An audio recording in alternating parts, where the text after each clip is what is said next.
And Zombie Reddit, today's story is: I built a successful business with help from my parents. Now my wife demands that I buy a house from her parents who are living for free in our property. I need advice on a complicated situation in my marriage.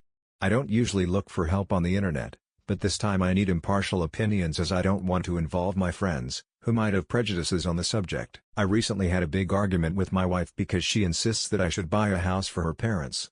To help you understand the situation better, let me give you some important details about our life. I own a successful company that I founded after graduating from university. With dedication and constant effort, I managed to turn it into one of the most prominent businesses in the city. My wife Viola, 35, has been with me since before the company took off. We have been married for 4 years and she has her own job. Thanks to the recent growth of my business, especially over the last year, we enjoy a fairly comfortable life. Last year, my income was considerable, which allowed me to invest in real estate by buying a house for Viola. I should mention that my wife is someone who values her independence highly and likes to have control over her belongings. Although her job does not generate a lot of income, she has important aspirations. I don't say this as a criticism, I really admire her determination and her desire to be independent. However, I recognize that some of her goals have been unrealistic. She often has difficulty managing her money and frequently runs out of funds before the end of the month. For this reason, I usually help her when she needs it, especially when her parents ask for financial support. I have never minded doing this because she is my wife and I feel responsible for her well-being, even if she prefers to maintain her independence. I share these details so that you can better understand my past and present decisions. Before we got married, Viola was frustrated at not having her own home. We had considered buying one together, but she was never able to save enough for her share of the down payment. I had resources from my business, which I had distributed in different investments, which allowed me to buy a house on my own. We waited 3 years, but it became clear that Viola would not be able to raise the necessary money. House prices were still rising, and we had already missed out on some good opportunities during the waiting period. After discussing it at length, Viola seemed to accept that she would not be able to participate in the purchase of a house with me. So I proceeded to make the purchase using only my name and my money. I included her in the whole selection process and she practically chose the house. However, she has always found it uncomfortable to live in a property that she does not own. So I decided to buy another property and put both our names on the documents, to make her feel more comfortable with the situation. That's what I did with my earnings from the previous year. Viola was very happy when I presented her with this gift, expressing her excitement at having a place together. I bought her a condominium, but we haven't moved in yet because she prefers to stay in the bigger house. Respecting her decision, I did not insist on the matter. She later decided to move her parents into the condo so that it would not be unoccupied. To be honest, this decision made me a little uncomfortable. Her parents were not going to contribute to the rent or utilities, which would represent a significant loss for us. However, as the property is in both of our names, I could not oppose it. The situation was manageable up to that point. The real conflict arose this year when my company had another successful period, allowing me to save a considerable amount.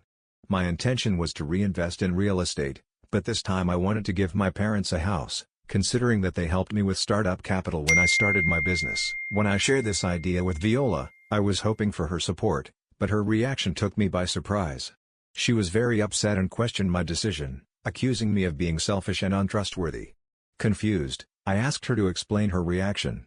It was then that she angrily said that I should be thinking about buying a house for her parents instead of mine. His response left me truly baffled. I don't understand why Viola thinks I should just buy my parents a house.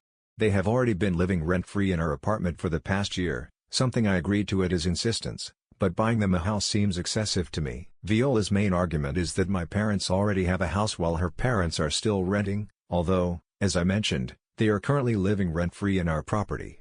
It is true that my parents have a house, but it is quite run down. Investing in repairs and remodeling would be impractical due to the high costs, so I was thinking of suggesting that they sell it and use that money as part of the payment for a new house. Knowing their pride, they wouldn't accept me paying for everything, so allowing them to contribute would make them feel more comfortable. I had it all planned out, but my wife responds with insults and accusations. I don't think I'm being unreasonable, but maybe I am? I need honest opinions because this situation is affecting me a lot. I see many questions and assumptions about the topic of marital money. I want to clarify something important: we manage our finances separately. These significant earnings have no relationship to my wife. I already cover most of our expenses because I have a higher income than Viola. The bonus comes mainly from my personal funds, just as she has her own. When I mentioned buying a house for my parents, I mean a nice condo. I don't have the resources to keep buying large houses every year. Besides, my parents are elderly and don't have the means or the energy to maintain a separate home. This is another reason why I would prefer them to move to a smaller but more comfortable place. I also want to clarify that I see all my real estate purchases as investments. The apartment I plan to buy would be in my name and my father's, as he wouldn't accept it otherwise. As I am an only child, the property will eventually pass to me. On the other hand, if I bought a house for my wife's parents, I would be losing at least half of the investment. I didn't mention it before, but Viola has a sister who is in a complicated situation. It is very likely that my in-laws will leave at least half, if not the whole house, to my sister-in-law when they die. I repeat that I don't understand why I should buy a house for their parents. I am already doing enough for them. I think it's time to think about my parents, who have never asked for help before. But my wife doesn't want to see things from my perspective. She just accuses me of being insensitive and selfish for not helping her family. Update 1. I want to thank you because you have helped me see how irrational my wife is being. Listening to her constantly talk about this subject had made me doubt my judgment. That's why I came here looking for help. I thought many would support Viola, but most are on my side. For those who criticize me for not sharing my profits with my wife, stop doing it. I literally spent all my last profit on buying her a house to make her feel more secure. And no, she never contributed a penny. All the money invested in my business was mine, with help from my parents when I needed it. It's funny how Viola always presented herself as a strong, independent woman, but she has no hesitation in asking her husband for financial help. I'll be completely honest. I didn't include all the details in my previous post.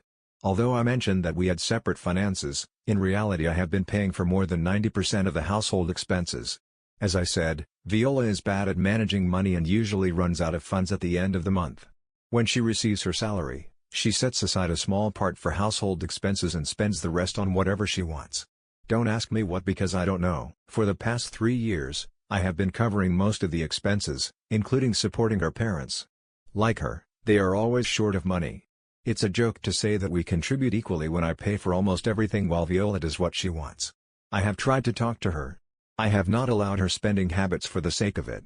I have tried to help her with budgets or suggest that she manage her money better, but every time I mention it, Viola turns it into an argument, gets angry with me saying that it's her money and that I have no right to have an opinion about how she spends it.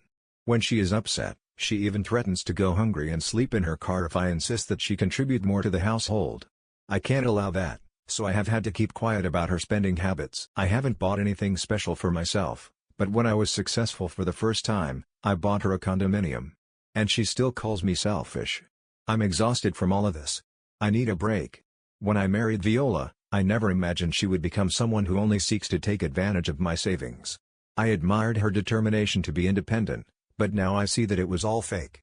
Since we got married, she started to relax and let me handle everything while she lived the way she always wanted to. The woman I married no longer exists. Her comments have made me reflect on my marriage. Many have called her a gold digger. It's a strong word and I would have defended her in the past, but I can't do it anymore. I don't like who she has become. I think it's time to have a serious conversation with her. If she understands my point of view, acknowledges her mistakes and apologizes, we will try to start over. I made a commitment, so I won't give up without giving it a chance. But if she continues to act with that entitled attitude, I will have to walk away. Update 2. First, I want to apologize for my previous update. I was processing a lot of emotions and I was very angry. Rereading what I wrote, I am ashamed of how hostile it sounded. No matter how I felt, I shouldn't have expressed it so aggressively. Some people immediately notice the bitterness in my words. I won't deny it. I'm human and I think it's normal to feel bitterness and frustration about my current situation. Even so, I'm sorry if my tone made you uncomfortable. I didn't mean to. The truth is that I love my wife. I was completely in love when we got married. It hurts to realize that the woman I love is taking advantage of me. I have scheduled a meeting with Viola because I need to resolve these issues as soon as possible. I don't want to be in this state of uncertainty any longer. I find it hard to accept that Viola is acting like someone who is only looking for financial gain. I know you won't believe me, but she really wasn't like that before. It's as if she changed completely after we got married. I plan to express my concerns directly. I don't want to back down or let her manipulate me. I'll see if she can change. If she doesn't, I'll end the relationship. I didn't sign up for a marriage where I would be constantly exploited. It's bad enough that I'm already doing too much for her, and adding her parents into the equation, it seems like they only see me as a source of money. Speaking of her parents, they've sent me messages asking to speak to me. They've been calling, but I'm too upset to pick up at the moment. Although I am curious as to what they want to tell me. They haven't left aggressive messages, so I don't want to be harsh on them yet. I'll call them today to hear what they have to say. I'm meeting with Viola the day after tomorrow, so they'll probably have an update in 3 or 4 days. Update 3, I need to make this emergency update because my mind is in chaos. This morning, when I wrote the previous update, I had no idea how much things would change after talking to my in-laws. I discovered something shocking and honestly, I don't know what to think. When I called my in-laws, I didn't know what to expect. I knew that Viola had told them about our argument and I expected them to support her, but they didn't. They immediately started apologizing for their daughter's behavior. They explained that Viola had told them everything and asked them to put pressure on me to buy them a house. But instead of doing what she wanted, they told her she was being irrational. My in-laws sounded genuinely ashamed and assured me that they had not taught their daughter to beg for them in this way. They kept apologizing. I told them it wasn't their fault and that Viola was the only one acting immaturely and arrogantly. After talking for a while, they revealed something shocking to me. I believed that my in-laws were living in the condo rent-free. It turned out to be a big lie from my wife. My in-laws informed me that they have been sending Viola $1,500 a month as rent. They didn't want to take advantage of us, so they were punctual with the payments. This revelation left me stunned because my wife never mentioned this to me. It's very strange. My in-laws were also surprised when I told them that they never informed me about these payments and that I never saw a penny of the $1,500 they sent to my wife. I don't understand why Viola did this and why she kept the money from me. Her parents are equally confused. They again apologized and offered to talk to Viola, but I asked them to wait until I talked to her first. I want to confront her without giving her the opportunity to make excuses for why she deceived me in this way. None of this makes sense. I have a bad feeling about the truth, but I need to know it anyway. Although I love my wife, I'm starting to realize that there may be no possibility of reconciliation. Call it intuition, but I feel like my life is about to take a dramatic turn. Update 4, I am touched to see your concern for me. I'll be honest. I was planning to make an update because things are bad in my life and my mental health is deteriorating. As you can imagine, I've already had the conversation with my wife. It doesn't take a genius to guess that it didn't go well. The last few days have been so difficult that I had to isolate myself and take care of my mental health. I wouldn't have updated if I hadn't taken the time to read all the comments and direct messages. I was surprised that so many strangers were waiting for news and wishing me well. There were some nasty comments calling me weak and stupid, among other things. I guess some people enjoy putting others down. I did what I did out of love. I didn't think my wife would betray me. Maybe it was my mistake, but you can't blame me for loving my wife. Anyway, there are no more secrets to keep. I found out why Viola was so insistent on getting her parents a house. I also found out why she was hiding my in-laws' money. Some of you suspected it from the beginning. She's been deceiving me. It wasn't easy to get her to confess. I knew she had betrayed me in some way, so when I went to talk to her, I made sure I recorded our conversation. Initially, I asked her why she was so insistent that I give her parents a house. She kept repeating that they were also my family and that I should do something nice for them. She continued with this excuse until I asked her why she hadn't tried to actively save to buy her parents a house. Viola got angry and reminded me that she was broke. When I started to press her on why she was broke, she panicked and tried to accuse me of being controlling. That's when I mentioned that we hadn't yet talked about the rental payments she hid from my in-laws. Viola wasn't expecting me to bring that up, and her expression gave her away. She became upset and tried to deny that she received money from her parents. After going back and forth on the subject, I knew she wouldn't confess on her own, so I told her I had already spoken to her parents. Viola panicked before shutting down completely. I kept asking her why she was hiding this money from me and why she was always short of funds despite contributing so little to household expenses. She refused to answer or even look me in the eye. At that moment I knew I had to ask that terrible question. I asked her if she was spending it on someone else. I still had hope that maybe she was spending it on her sister, who is also always short of money and lives off the help of others. But no. After 15 minutes of pressing her for answers, she broke down and admitted that she was being unfaithful to me. I will spare you the details of what followed. Nor will I share how I felt or what I did after hearing this. It wasn't pleasant. There were many tears and screams from both sides. That's all I'll say. I asked Viola to leave the house and she did. As you know, the house where we live is in my name, so she has no rights to it. At first, Viola was very defensive and blamed me for her infidelity. She cried, saying that she always felt less because of my success. Apparently, I made her feel insecure, so she had an affair with someone of her level. He was a man she met in a cafe. The guy earns very little and lives off the money Viola sent him. She has been sending him money for the last 2 years. Yes, the affair lasted 2 whole years.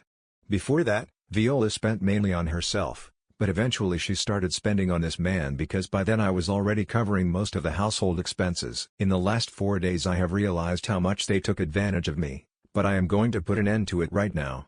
I have already filed for divorce and I am waiting for the documents. I have not spoken to Viola again and I prefer to keep it that way. I don't know if I should contact my in-laws about this. I know Viola is living with them, but I doubt she has told them the whole truth considering she is a great liar. So here I am now. I've locked myself in the house trying to recover from this drama that my future ex-wife is going to leave me. I don't know what will happen next, but I do know that I'm going to get that woman out of my life for good. Update 5. Every time I think I won't make any more updates, I find myself wrong. You guys are really good people, you know? This outpouring of support is something I wasn't expecting at all. I thought most people would just laugh at me for having blind faith in my wife. I did get a few comments like that, but most of you have been wishing me well and supporting me. Thank you all so much. Your kind words really make my day every time I read them. It's been over 7 months, but the comments and direct messages still come in occasionally. Believe me, I had decided to update some time ago, but I wanted to wait until things calmed down. You'll be glad to know that I have successfully managed to rid myself of the negativity in my life. Viola is no longer my wife. I would prefer not to have any memories of my life with her, but hey, you can't have everything. The divorce went in my favor, in case you were wondering. We had a prenuptial agreement, so most of my assets were protected. Although she did try to create problems. As I told you, she had been staying with her parents after leaving my house. I doubted that she had told them the truth about why I threw her out. I considered calling my in-laws, but they called me first because they had the same doubts. Viola had only told them that I had thrown her out because of the argument about the house. I told them the whole story and they didn't like it. Viola's parents were furious and told me they did not support her behavior at all. We talked a bit and I told them I would divorce Viola no matter what. They understood and expressed their support. An hour after I hung up, Viola showed up at my door crying. She begged me not to leave her, making all kinds of promises about how she would change and never make these mistakes again. It turns out that her parents had kicked her out. She had nowhere to stay and apparently her lover abandoned her when he realized that she would now be his responsibility. Life is full of surprises, I guess. Viola did everything she could to get me to forgive her, but I went ahead with the divorce. Thanks to the prenuptial agreement, she only received her share of the condominium. She took the money because she couldn't afford to buy my share. Don't worry, I deducted the money she owed me from the rent payments she hid from her parents. All this was handled through lawyers. She knew she didn't have the resources to fight legally. I kept the condominium, but I had to pay her share. I think Viola was so insistent that I buy her parents a house because she knew that if her infidelity was discovered, she would be left with almost nothing. You might say that she still got part of the condo, but she lost the lifestyle she enjoyed so much and her family stopped talking to her. Not to mention that she lost her husband and her lover in a matter of weeks. As far as I know, she now lives in a modest apartment with roommates because she can't afford a better place. The money she received from the condo was used to pay off credit card debts she had before marrying me. Yes, it turns out she always had money problems. She probably faked everything she said so that I would never suspect her true intentions. Anyway, I've learned my lesson and I'll be more careful with the next woman I meet. By the way, I did buy my parents a condo as planned. I feel really happy now. I'm glad I saw Viola's true colors before she could get any more money out of me. Besides, things could have been worse. We could have had children. That would have tied me to her for life. Luckily we weren't ready to be parents. This is the last update for you. I can say that with confidence. Thank you so much for guiding me and reading my story. You really helped me get through a very difficult time in my life. Now I will leave that responsibility to my therapist.